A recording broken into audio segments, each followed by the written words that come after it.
All right, so today we're going to do a Kickstarter unboxing. I unintentionally opened the box, so it's already out of the box, but I still have it in shrink. But we're going to do an unboxing of the newest pack of characters for Dice Throne, which is going to be Santa Claus and Krampus. So Christmas came early in October. So what we're going to do is we're going to go ahead and we're going to jump in and we're going to see what comes with it. I'll go through some of the extra cards and stuff for DTA and some other stuff that came in the Kickstarter as well, just so you can get a feel of what this is like and what you're going to get if you did order this game or get it in the future. So let's take a look. All right, so I'm going to go ahead and take the plastic off here. So, like that. All right, let's jump right into the characters. So, this I think is a couple months early, actually. I wasn't really expecting this until December. So, it's just a 2-player pack, though. So, I'll have to keep this separate from everything else. So, let's go ahead and open this all up. We have the rule book here, quick reference, same as any of the other ones. So, I mean, you're getting the exact same thing here.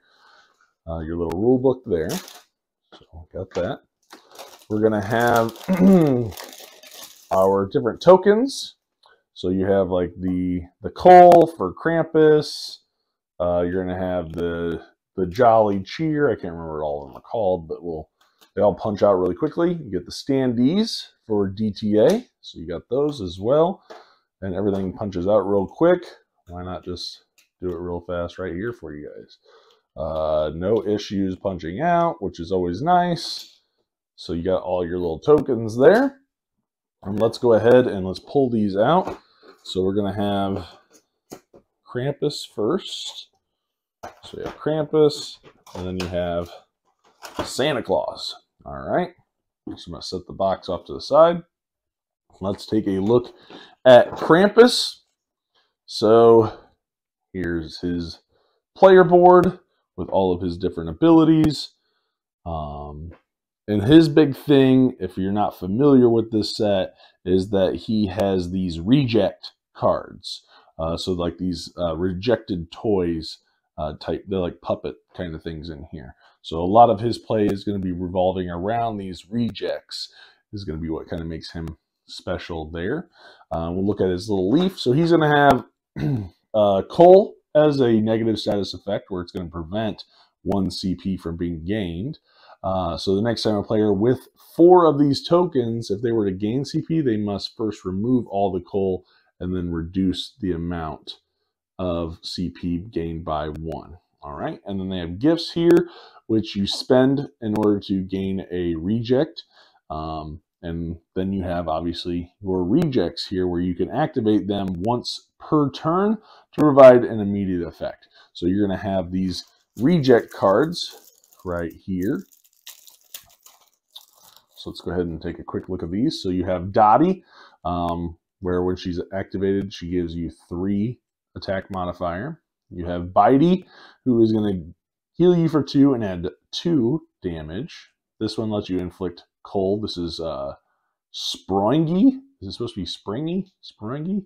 Add 1 damage. You got Sargi. I'm going to say Sargi. Make your attack undefendable. So that's a nice little modifier there. You got Squishy, to where you can prevent 3 damage.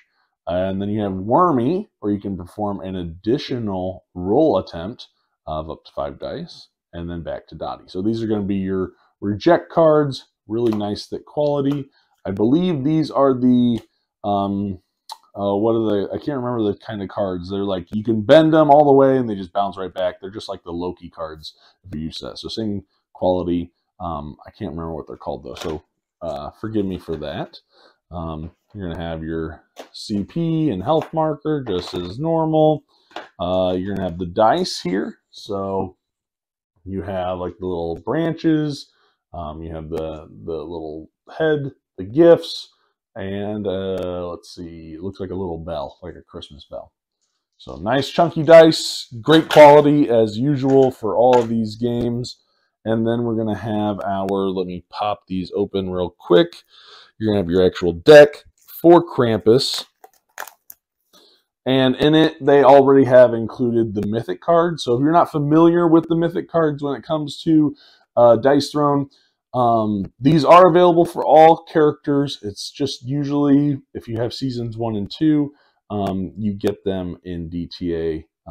Spoiler alert, I guess it is a legacy part, but I feel like it's a pretty well-known thing now since the game's been out for a while. So then you have all of your characters here. I'm not going to go through all of them, but same great quality that you're going to have, and then you're also going to have your randomizer card that you're going to get for setup. So that's going to help with that. Okay, so that is Krampus. Now let's go ahead and take a look at Santa. I'm pretty excited to play this. I mean, I'm always excited when I get some new Dice Throne stuff, but it's just gonna be silly. I'm gonna have Santa going up against some weird people, some interesting matchups. So again, you have the Santa board here. Comfort and Joy is going to be his ultimate. So you gain 4 eggnog and deal 10 damage and immediately target the same opponent with an additional offensive roll phase, which is pretty cool. Getting to essentially hit them twice if you get that ultimate, that's huge. Two roll phases like back to back. And he's got 2. So he's got Cheer ability and he's got the eggnog tokens. So Cheer is going to where you can spend to re-roll or change one of your dice to a 6. So being able to get that ultimate, that seems really strong. Being able to spend these in order to turn them into 6s and being able to get additional offensive rolls, that's nuts. And then you have the eggnog here, which is also a positive, where you can spend 3 for a benefit. And your benefit is going to be that when you spend them, you roll 1 dice, and depending what you roll, you're either going to deal 2 damage of undefendable damage to an opponent. You're going to be able to heal and gain a CP, or heal and gain a card. So Santa's going to have some access to healing here as well. So that's really nice.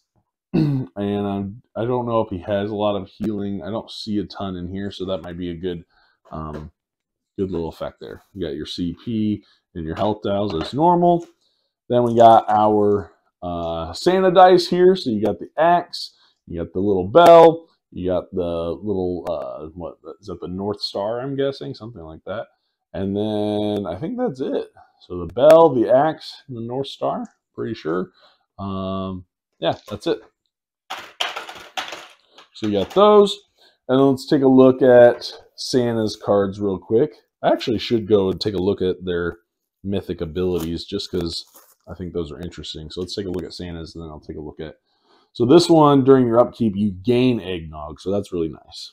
And then when you activate it, when you do the flip ability, you spend 3 to roll 5 dice, to roll a dice 5 times instead of 1. So you're going to get 5 benefits instead of 1. But then you have all of his cards. Again, so I'm pretty excited about this. Normal stuff. You got all these good quality cards, and then you have his randomizer card as well. So let's real quick before I move on, let's just take a quick gander at the Krampus mythic ability. His is that if an opponent has 4 coal, you may choose to remove them and deal 3 damage of undefendable damage. And then the flip is that you get to activate 3 rejects this turn without discarding them. So that's pretty cool.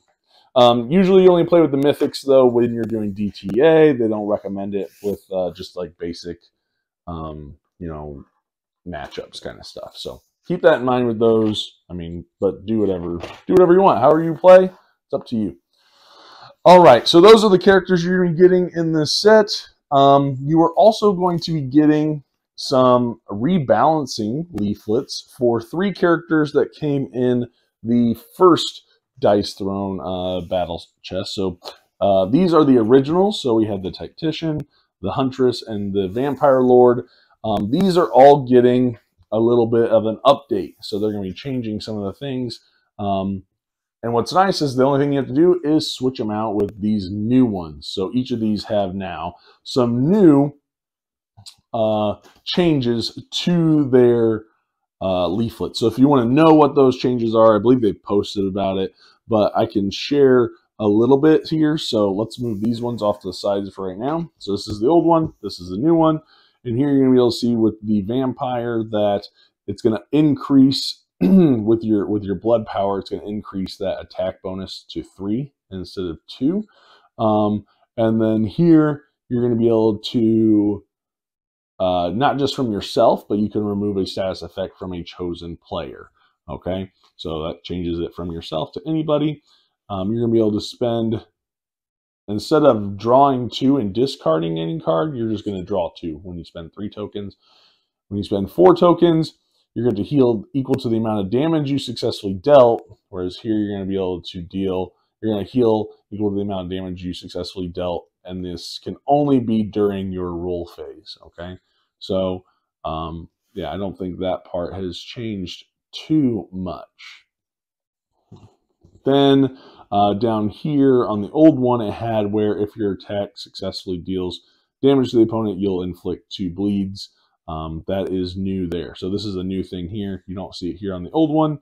You're going to inflict some bleeding now and then gain blood power. Okay, so blood power definitely gets a big burst there. Let's see if there's any changes to mesmerize. Looks like it is the exact same for mesmerize, and it looks like it is also the exact same for bleed. I could be wrong, but no, they look like they're the exact same. So blood power definitely got some bump there and is going to be a little bit stronger for the vampire. So if you like the vampire, that should be some good news there. Okay, next we'll go to Naira. So you have the old one, and here's the new one. So looking at the old one here, now it says Naira has a maximum of 7 health for the old one. If you're being attacked by while Naira is active, you can choose to pass the full amount to her. Here is if you're being attacked while Naira is active, you may choose to pass the full amount. So same thing here. It doesn't have that same line where it has a maximum of 7 health, so they don't really cap out her health there from what it seems. If she receives damage, you may still use your defensive ability. Whereas before, if she received damage, you could not use your defensive ability. So that's a big change there. So you can defend even if she does take the hit. Here, if she is active, if Naira is active and your offensive roll results in an attack, you increase it by 2. Which I believe is the same thing that's over here, except for now we have this, that if she's active, you may deal 1 damage to her and then re-roll 1 dice. So it gives you a little bit more mitigation with your dice, but it can only be done once per turn. Naira's bond here, looks like it might be relatively the same. We'll see. So she's attacked while she's active. You may spend this token instead of using the defense ability, which was before. But this one says that you can spend this token, and if you do, any damage received as a result of your opponent's attack may be distributed freely between her and the huntress. Okay, so now it doesn't have to be completely absorbed. You can freely divide it up. Alternatively, though, still the same thing. At any time, you can spend the token in order to heal Naira for 2 health. And then same thing down here, the bleed is the same. So Naira is getting a little bit of a bump there, a little bit of assistance, which is nice, and the ability to be able to split up the damage that's received, that is good. And it looks like there is also an additional little hero set up here in the corner. So begin the game with Naira's health dial active side up. Her health is set to 5. So it might be less health. I know her maximum is 7, but now you have this little hero set up here that says that it is 5. So that's the difference for the Huntress. And then let's jump into the Tactician, which I think was pretty low on my rankings, actually. So I'm interested in playing him now with some of these changes. So here's the old one. Here's the new one. So let's go ahead and take a look and see what changes are here. So with this one, 1 token, gain a CP, same thing with your tactical advantage. 1 token, you may re-roll 1 of your dice at any time, so same thing there. 3 tokens, draw a card, 3 tokens, inflict target to any chosen opponent. Still the same thing. 4, gain protection with the old one. Here it's though a chosen player gains protection, so you can give it to other people, which might be really helpful, especially with DTA. Here, transfer 1 status effect to any player, from any player to any player. It can only be done during your main phase. Let's see, transfer from any player to any player. So that's mostly the same. There's a little bit of change, but mostly the same there. Constrict here, spend 1 or lose 1 attempt roll. And this is spend 1 per additional attempt roll. So for every additional, you have to spend 1, whereas this one, you either spend 1 and just lose 1. So this is going to make Constrict a little bit stronger here for the Tactician. If you're inflicted with this token, you get 1 fewer, whereas this one lays it out even a little bit more. A player afflicted with this one has to pay 1 per beyond the first. So you could end up spending 2 instead of just spending 1. And then you have targeted here.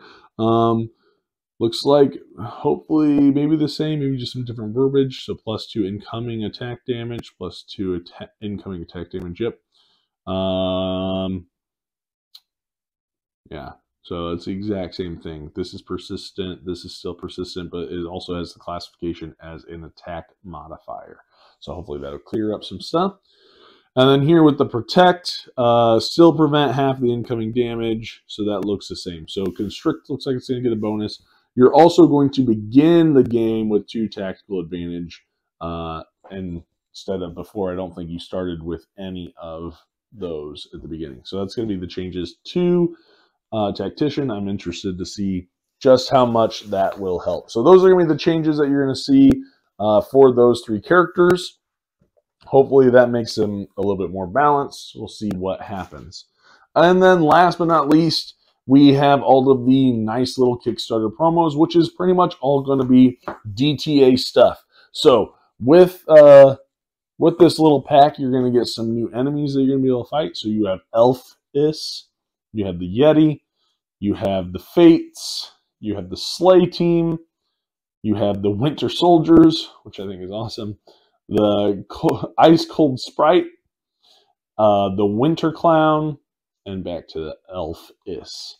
So you're going to have some new enemies that you're going to be able to fight during your campaigns for DTA. And then you're also going to have some more loot cards that you're going to be able to throw in, which is, I was looking through these, and they look really interesting. So deal 2 damage to 2 chosen opponents, and you can choose the same one. This one I really like, where you can remove up to 2 King's Hand tokens from a chosen opponent. You're going to be able to reduce the opponent's health by 4, and then gain that 4. You can distribute that. So that's really neat. Some new equipment here with the Electro Gauntlets.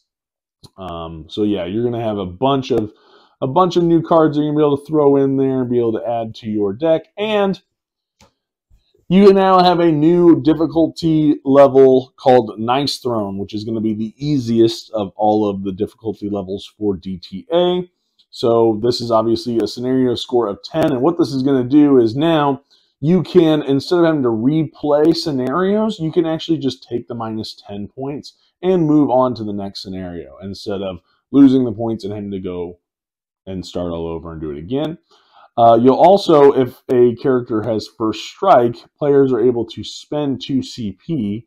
You just have to contribute. It doesn't all have to come from the same person in order to remove that first strike. And then also, when a salve is used to revive a hero, all negative effects will also be removed and their health is reset to 1.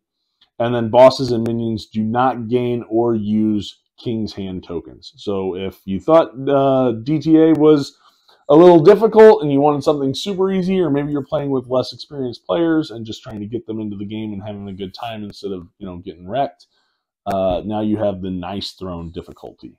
All right, so that's what you're going to get with this Kickstarter.